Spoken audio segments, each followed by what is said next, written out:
Hello everyone, my name is Jen and welcome to the Book Refuge.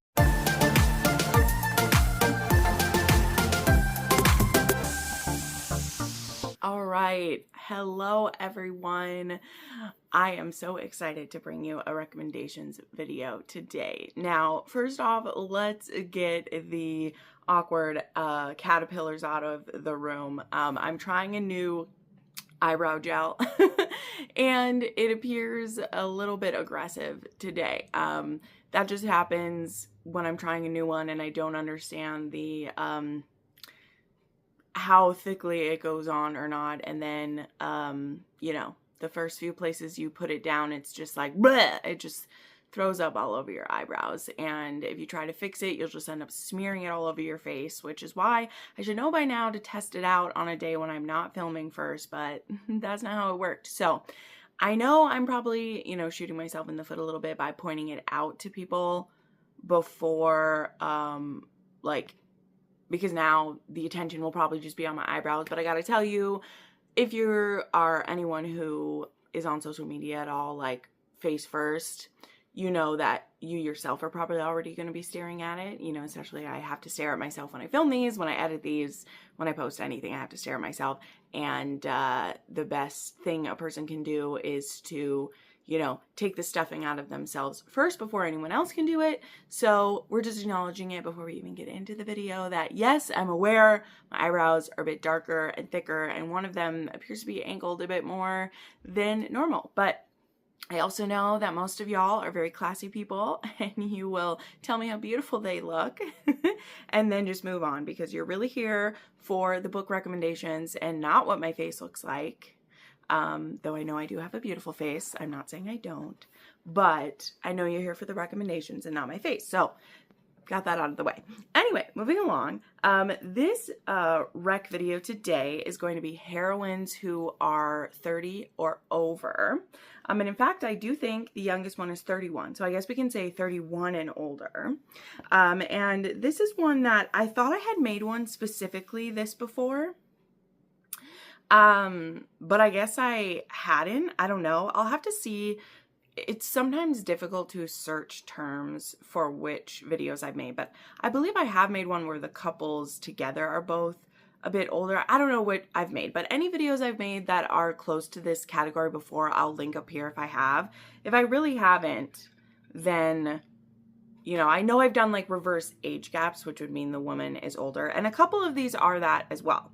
But some of them are still like a quote-unquote normal age gap thing. I hate saying that, you guys know, but those are the terms we use because things are tropes, not because they're saying anything bad about the people in them or trying to put us into categories. But the whole thing with romance is that you're putting people in categories so that you can find the thing you want to read. It's not saying anything bad about real people to label it that way, right?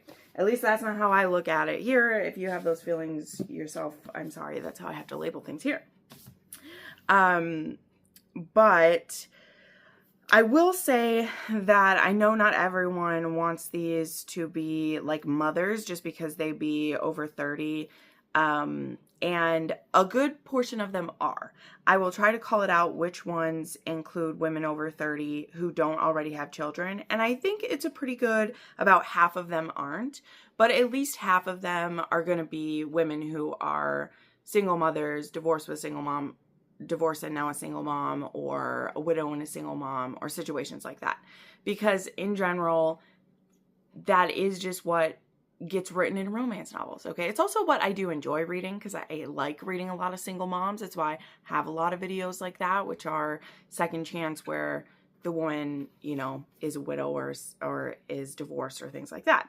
But when I put together these lists, I want there to at least be something you want. So if you want to read one about a woman who's over 30 and doesn't have kids yet and either chose to be that way, it's not because there's an infertility issue. I definitely have some of those ones, but there are at least half where she's in her 30s and is like a divorced mom and it's like her second romance, or a widowed mom, or all of those. So all of those options are within this. So I'm just telling you, to make one even more oddly specific than that, it just whittles it down. So instead, this is how we're like broadening the term out, but this still, I feel like, there'd be a lot of options. It's the point. Anyway, I'm doing that thing I do where I over-explain the thing, but I just want you to know what you're in for with this, that it won't only be women with children in here, because obviously I'm 33 and I don't only want to read women with children, but also being 33 and single and never having had the opportunity to have children, it doesn't mean I never want to read about kids. Like, I do love reading about kids.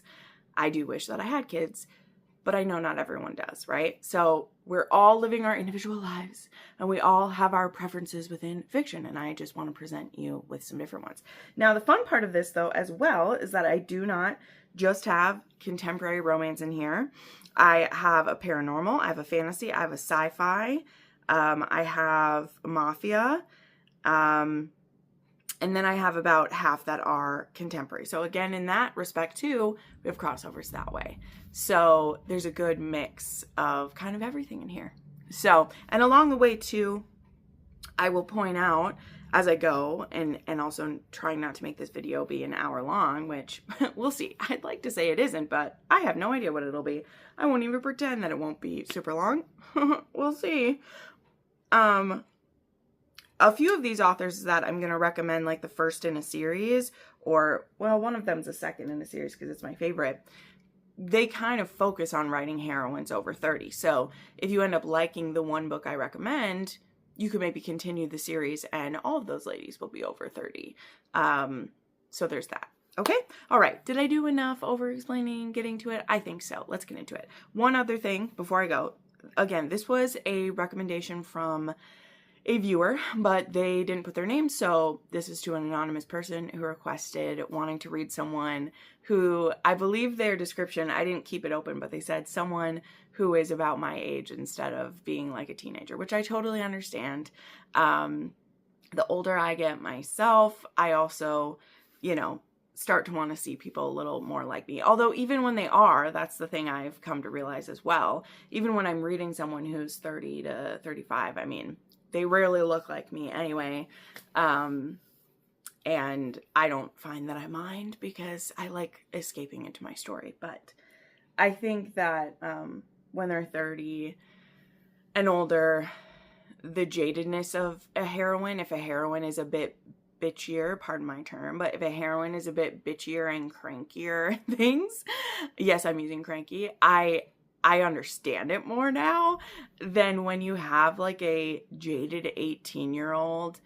Of course there are reasons to still be like that. Absolutely. Because we have our, you know, that phase of life where we think we know it all and we're getting through our trauma of childhood. It's a different type of jaded where you're like, oh honey, you don't even know what it could be yet, which that's not to be condescending. Just saying, when we're in our 30s, we know that there's what we thought was bad, unless we've truly lived through something awful. Again, we're not casting dispersions, but what I thought was tough when I was 20, I know something different at 33. And so when I meet people that are kinder, gentler, sweeter people in their 30s, I know what it takes to continue to be optimistic and kind in your 30s than it does when you're 20. It just takes a little something else, right? Okay, enough of that. We're almost 10 minutes. What the heck? And now they're building something. Sorry, there's always something going on here, but we got to get this filmed. So we're starting off with actually a romantasy. And this is actually this series. There are 3 books out in this series so far. And I have read the first 2 in the series. The third one is out. I haven't gotten around to it yet. I do want to get back into this series, but this was a series that when it started, I hadn't read a heroine in her 30s, in a romantasy. And the author herself said that was a big reason why she wrote the book. Was because she wanted, like it literally says, for all the mothers who still dream of being part of the fairy tale. And so this one is Between Wrath and Mercy by Jess Wisecup. And this one is about Emmeline, who very early on in the story, which I don't have like the blurbs pulled up, and I realized I grabbed the pretty one here, which is also very slippery and wants to fall in my hands. So I'll have to go off of my memory here a little bit. But this one is, I mean, I'll show them to you. A second chance romance, actually. But she starts off the book, she's married, she has a young teenage daughter. I believe in this one she's like 34. And Emmeline, her daughter and her husband get like kidnapped, basically get taken in the beginning of this book. And so she's forced to turn to her ex-love, who was like a childhood love, named Rainier, or Prince Rain, and ask him for help in getting her daughter back. And so then the first part of this book ends up being her kind of reconnecting with him and asking him for help getting her daughter back. And so they go on a quest, basically, to find her daughter. And there are quite a lot of secrets that they've kept from each other. There is a prophecy involved. There is a lot of machinations that were happening above their heads that they don't know about. And yeah, that's super vague, but you know, romantasy reasons, right? Like romantasy reasons and things that are going on. But this was just so unique to me, and it was great to read a story of someone in their 30s that like their story isn't done yet. And the prophecy isn't really about the young ingenue, as it were. And that maybe you haven't missed your chance at being the hero of your own story type of thing, or the heroine of your own story. And also there's a lot of hurt and a lot of things that they have to go to. And also I just love this art of her back here. Like, you know, Emmeline is a mom. She's modeled after the, you know, author of this book, kind of, sort of. I mean, it's not fully a self-insert or anything, but like you can tell from this art, like she's a full-figured woman who's like lived her life. And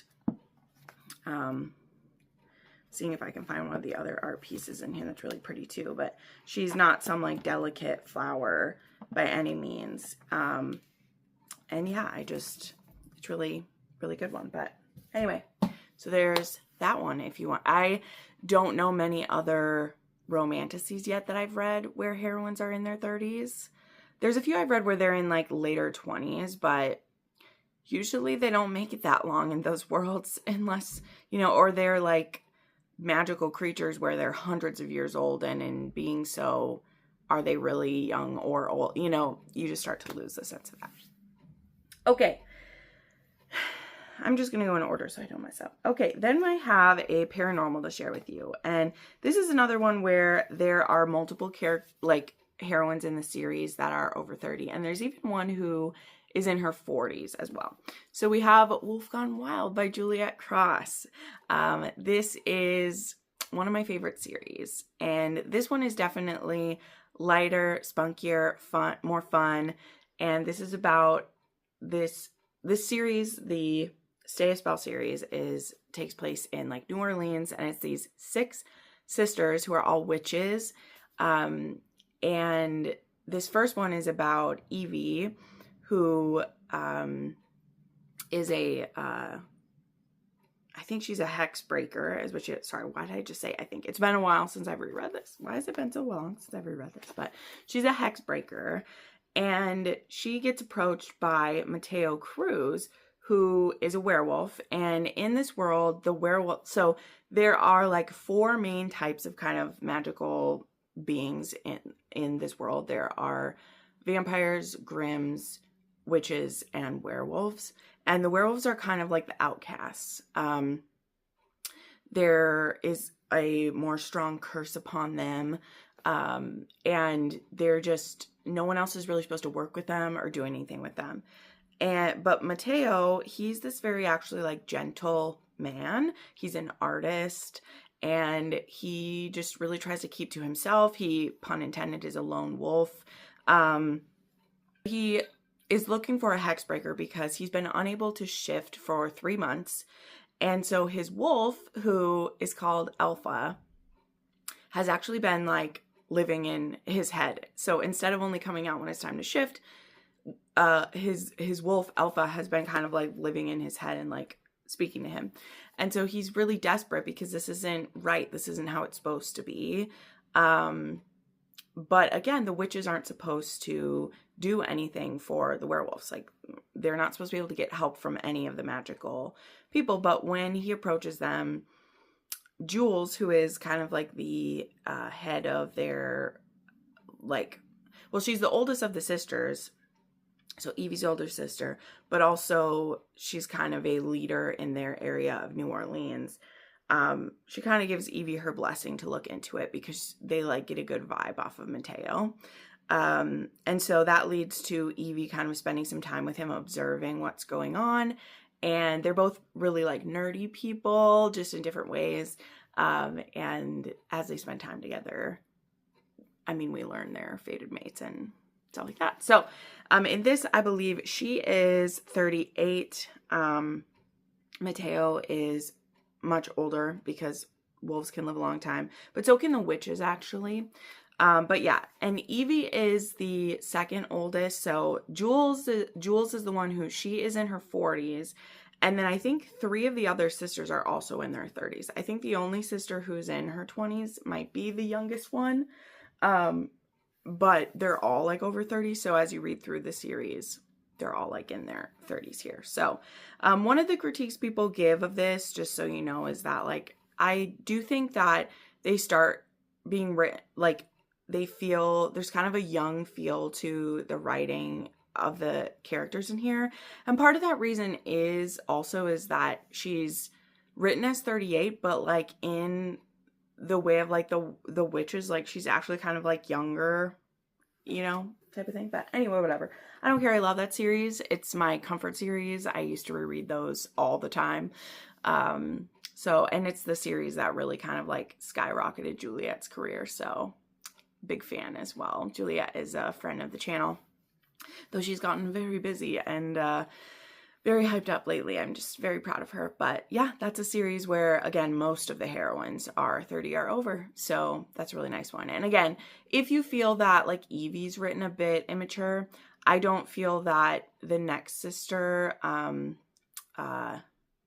Isadora is. And I don't feel that Jules is. So other heroines in the series, I think, are written even more mature too than Evie is. So just keep that in mind. Okay, next up, I do have one from Claire Kent, of course, and this one is Complicated. And this heroine, this one's a really short one, as a lot of Claire's are. Claire Kent is an author that I work for, actually. And Complicated was actually a book I read of hers before I started working for her, because I was at the time not knowing that I would have the honor of being her PA. Was trying to read all of her backlist to do a video of hers, which I ended up doing that video after I started working for her, because I'd been planning it for so long, and I was like, well, I'll just do my disclaimers that this is a completely biased video now because I work for her. But I've been trying to read her entire backlist of the Claire Kent titles. But anyway, this one is about Victoria, who is having a fling with a much older man. But she is 31. He, I think, is 43. And it's just a nice little short one where I like when it can still be an age gap, but like she's 31. So like you still get that thrill of a, you know, like, I don't know, you still get the thrill of the hot age gap, but it doesn't feel like anything about it could be inappropriate because they didn't even meet until she was a well adult. There's no coercive control that can possibly be happening. There's nothing inappropriate that can be going on here.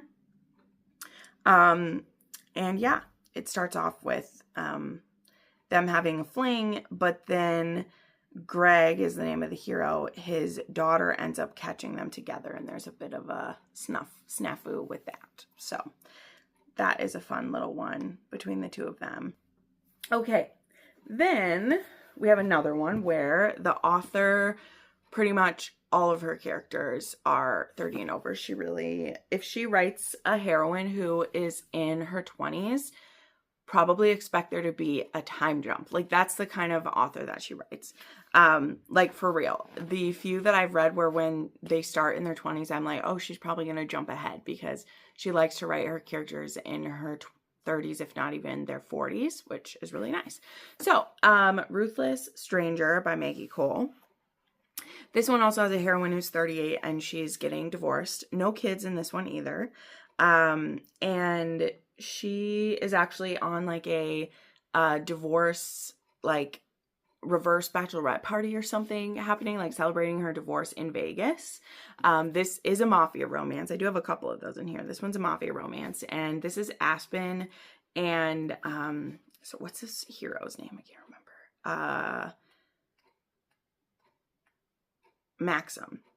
And so she's in Vegas, and Maxim is there for a bachelor party for his brother, and he catches his eye catches on Aspen, and he just thinks she is so sexy. And Aspen's friends actually end up kind of hooking her up with Maxim. And what ends up happening is that because he's part of the mafia, but he really wants to have this night with her. So, I mean, I won't lie, this is a pretty risky one. This one is pretty spicy. Maggie Cole, that's how she writes. She writes them pretty spicy, pretty saucy.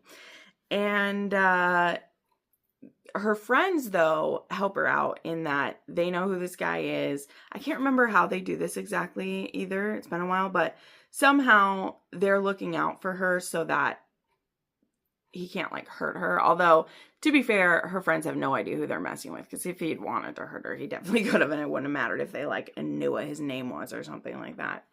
But she agrees to basically be blindfolded and let him do whatever he wants to do to her. And it ends up being like a 2-night fling that they have in Vegas. But he's never going to let her know his name because he doesn't want her mixed up with his life back in, I believe they're from Chicago in this one. However, when they go back to their lives, I think it's just like a month or two later or something, they're back in Chicago, and she works for the city, I think.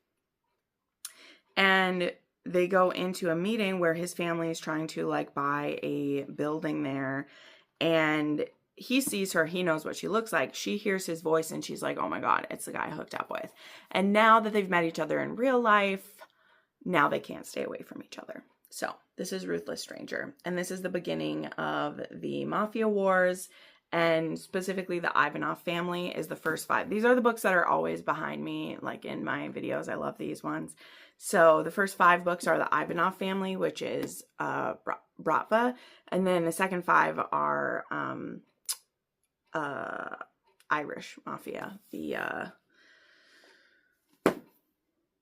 I forgot what their name is, but they're Irish Mafia there. So those are good ones for sure.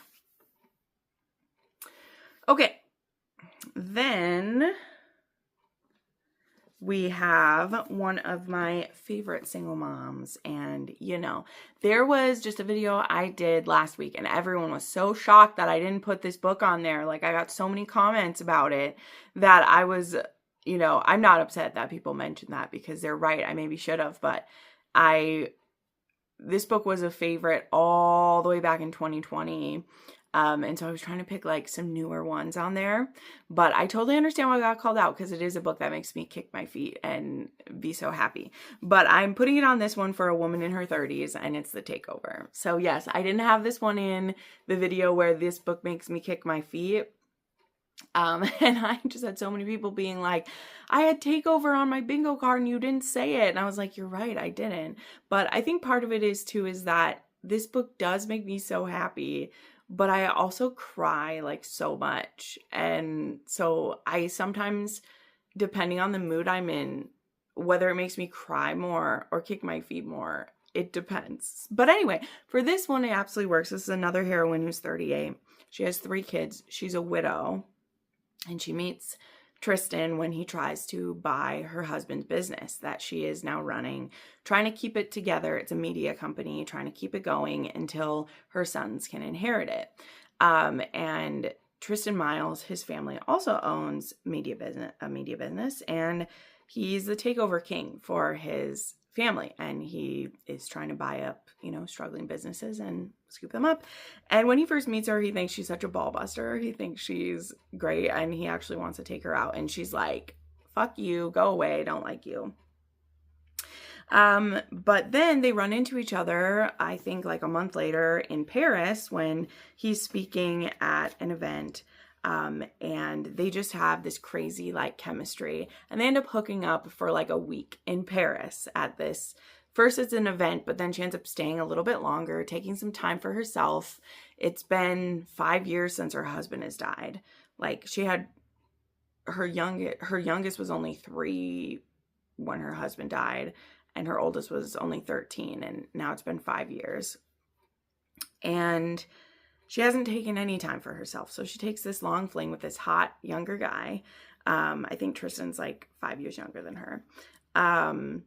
Or 4, whatever it is. He's not that much younger than her or anything, but still, he's younger than her. And he's fun. And they have like this fun time just having sex and enjoying Paris. And Tristan like really starts to fall for her, and she falls for him too, but she's also realistic where she's like, this is only for Paris.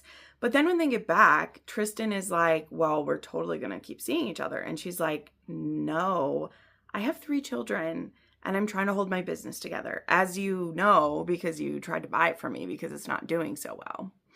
And he just is so affronted that he's like, I would have been the best boyfriend you ever had. Like, what the hell are you talking about? And she's like, I'm sorry, no. Well, then he comes over to her house and is going to try to woo her again, and he runs into her 3 children, which are, wow, they just went out of my head, but there's Harry, Patrick, and what's the oldest one's name? No! Harry, Patrick, and I'm awful. I can't remember his name, but I love him. Oops, Harry, Patrick, and Fletcher. Yeah, I got it. Okay. And they literally knock him on his ass, and he like falls down the stairs and gets underwear shoved in his face, and it's a whole thing. And he's like, wow, no, this is way too much. But then he meets Fletcher again, actually, just a day later when Fletcher applies for an internship with Miles Media. And Tristan is just going to give this kid the hardest time because Fletcher is the boy who shoved said underwear in his face, actually. And he asks, why do you want to work here? And Fletcher explains, I want to learn how to run the company so my mom doesn't have to work so hard. She's doing everything she can to keep the company together. And when Tristan hears what a good kid this is and what he's trying to do for his mom, he's like, well, okay, well, it's not going to be easy. Because if you're going to learn how to do this, you're going to learn how to do it fucking well. But I guess I can teach you how to do this. And Claire doesn't take this too well because she just doesn't want anything to do with Tristan now, because she's like, I feel too threatened by having anything to do with this sexy man who is making me feel things I don't want to feel. But it's a very emotional story too of grief and of falling in love again. And do you deserve a second happily ever after? And is your time past? And at the time that I read this, I'd never read anything like this book. And there are parts about this book I feel like haven't aged that well for me. And I say this often when T.L. Swan comes up again. There really aren't any other stories of hers that work for me the way this one does. And I've tried, and I really just can't read her books anymore because there was nothing else that's worked. Like for me, this is the one-hit wonder. And even when there's other books of hers that I am able to recommend because they fit a very niche or specific situation, this is the one-hit wonder for me that is just, it will always warm my heart. It will always work. I'm able to whistle past any issues that I have because it hits every spot that I want.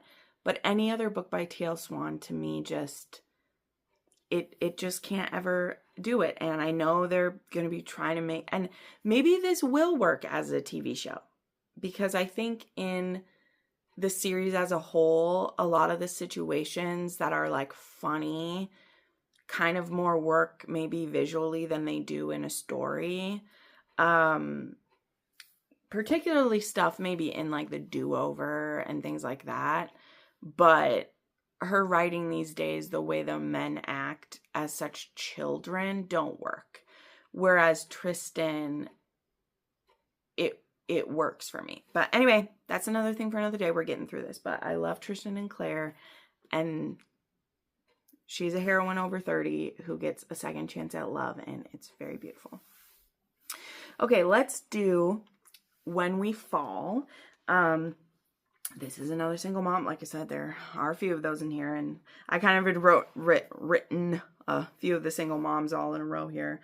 But When We Fall by Lena Hendricks is a part of the Star Harbor series. And this one is great because it's actually a male nanny and it's an age gap that is a bit bigger.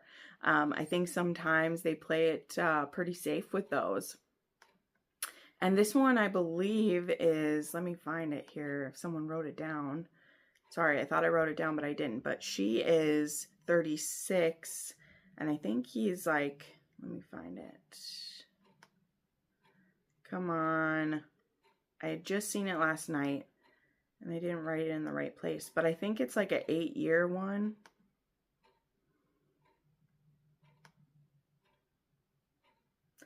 I can't find it, but I think he's 24 and she's 36. I think. I can't find it right now, so don't hold it to me, but I think it's a pretty big gap here. But anyway, this one is they have a fling, and then her daughter gets kicked out of an after-school daycare, and her nanny flakes on her, and so Austin ends up moving into the duplex next door, so it's also a neighbor, and so he ends up helping with homework and with cooking and everything, and he's really good with her daughter, and so yeah, they become like friends, and he also becomes basically the manny for her. So I really like that. And I really like the audio for this one. I listened to it on audio. So, oh, there I found it. Okay, it's 36 and 28. So it's a 8-year age gap. Okay, I thought it was 24-36, but it's 28-36. So still a pretty decent one, but 8 years with the man and woman, I think, is like, that's not bad. Let's throw this in here. We have the sci-fi one. We have Boomslang. Now, this one's a bit tricky because, like, well, I guess it's not, because they don't have to all be age gaps. I don't know why I'm saying that. I was going to be like, this one's tricky because we don't know how old he is. It doesn't matter that it's an age gap. This one, I don't remember her age exactly in this one either. I think she's in her 50s in this one. But I remember loving that she was older. And in this one, it's interesting because since this is a sci-fi, it's kind of a fated mate thing. And our heroine is actually a scientist. And she has been like sterilized actually. And so she knows that these Naga are being kind of like mated with humans. And so when one of the Naga is like locking in on her, she's kind of telling him like, hey, I can't have babies, so I don't understand why you're like locking on to me. I can't have kids. And he's like, I don't even know what that means. I just biologically know you're mine and I want you. You pretty. I want you. And I just love the art on these. Like, look at the little tail grab. Look at that.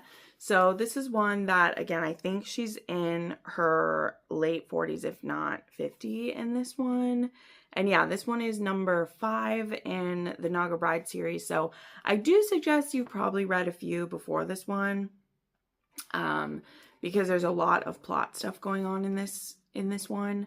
But the series is so good. I really need to get back into it. There are like 3 more that have come out since I got caught on it. But it's just so interesting of a like sci-fi monster series and like where she was going with it and like who the real monsters are, which spoiler alert, it's usually always the people is how it goes. But I just think it's fascinating. So really, really enjoy the series. And yeah, I thought it was really unique, especially for alien romance, to have the heroine be like an older heroine. I like never see that happen. So I thought that was really interesting. Okay, then there is another mafia. We have King by S.J. Tilley. This is another author who most of the ones I've read, the heroines have been at least like late 20s. Like I think the youngest heroine, and I could be wrong, for the books I've read, the youngest heroine I've read was like 28.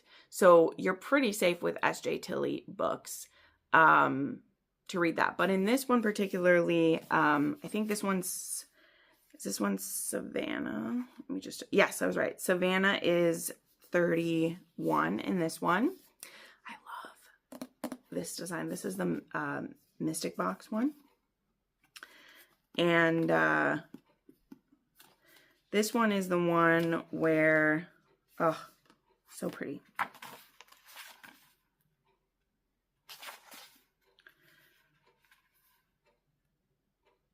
She goes to see her friend, who I believe just had a surgery. And when she shows up, she finds, she goes there with her, like, situationship boyfriend. And when she shows up, the guy she's with, Lee, his wife and his wife's brother, King, are there.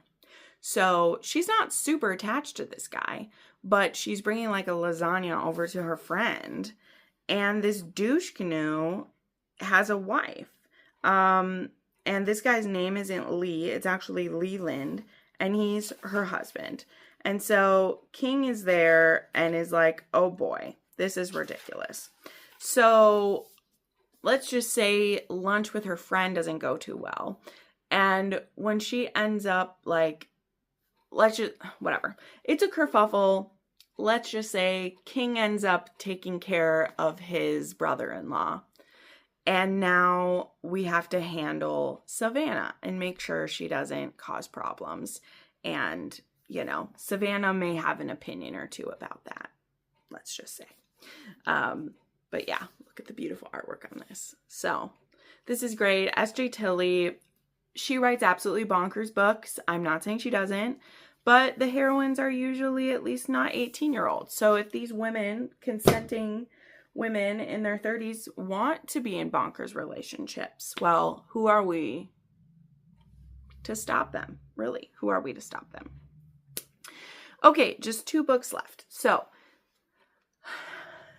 and they are 2 more single moms here. So this is one that does not get talked about enough. It's one that I read an arc for, and I did just watch an update on the author's YouTube channel. She has a YouTube channel, and the 3rd book is coming soon, which I'm very excited about. But this one is Tell Me It's Wrong by Katie Wismer, and the heroine is 32. And I loved this one because I just thought, I don't know, it was a really messy, complicated setup. And I just thought it was done really well. So anyway, this one is about this woman who, she's getting divorced. And so she'd married this guy who was twice her age. She had a kid with him. And now she's falling for a guy who is a decade younger than her. And is basically the same age as her former stepson. So what's interesting in this one is that, let me see the names here. Sorry, let me scroll down. Christine gets along better with like her stepkids, who again were like only 10 years younger than her, than she does with her ex-husband, because they saw how he treated her. It's kind of the same way he treated them, that they were just like objects to, like, you know, he either approves of them or he doesn't. And so in the divorce, they kind of pick her. They don't, you know, she doesn't have a cozy relationship with them, but they kind of pick her, and they love their little sister.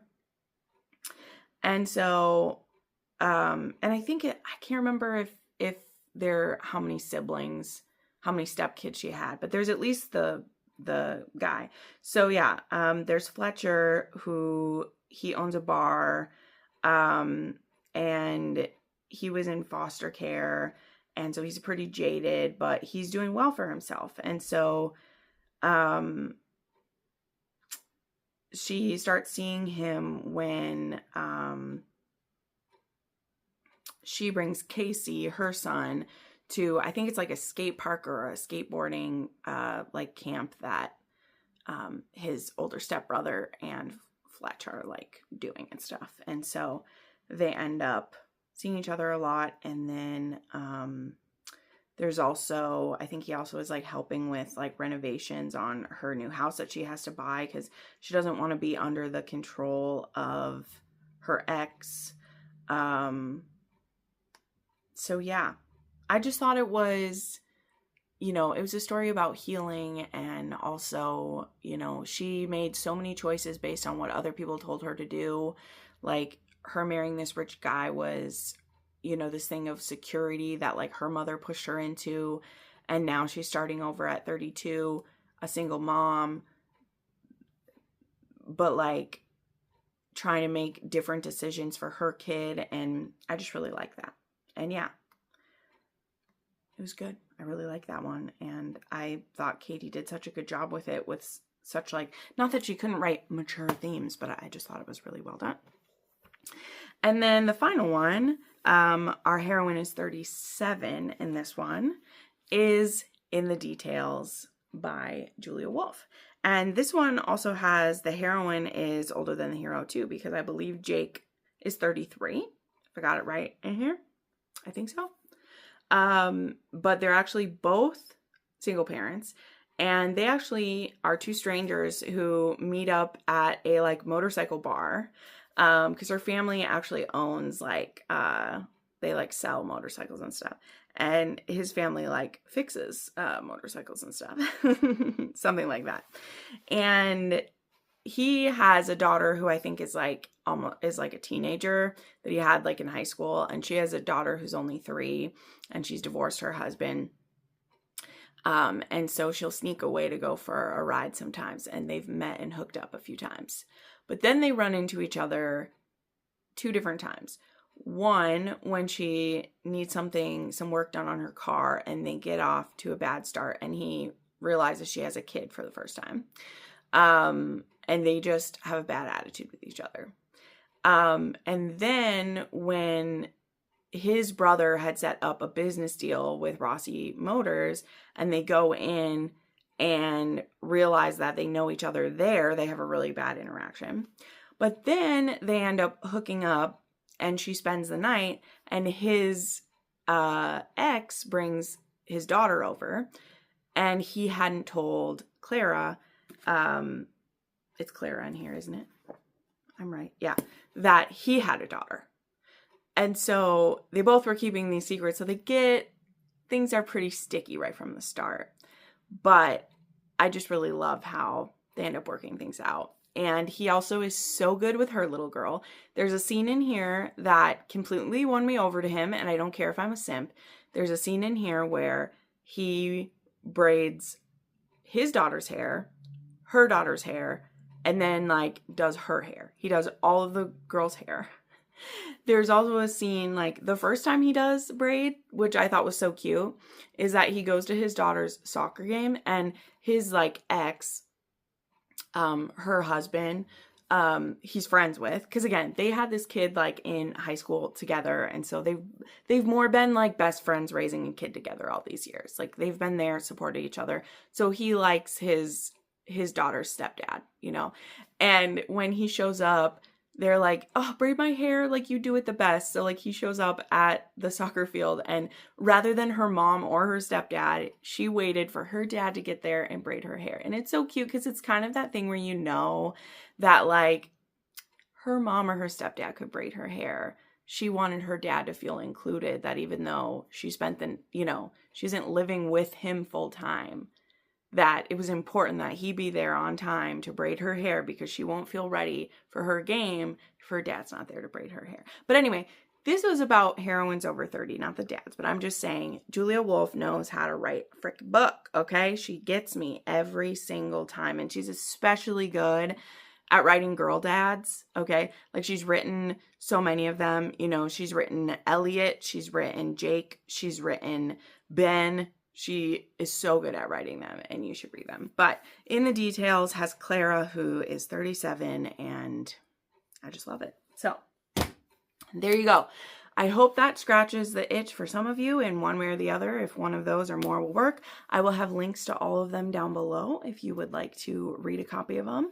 And again, thank you so much for watching this. I appreciate you. I will work on getting the eyebrows right so that we can all not feel like they're staring at us in the next one. But make sure you like this video, hype this video, and even if you don't have a recommendation or a comment, please make sure you leave a heart, leave some emojis down below, or tell me your favorite heroine who's over 30 so that we can get this boosted off to other people. So thank you so much, friends. I'll see you next time.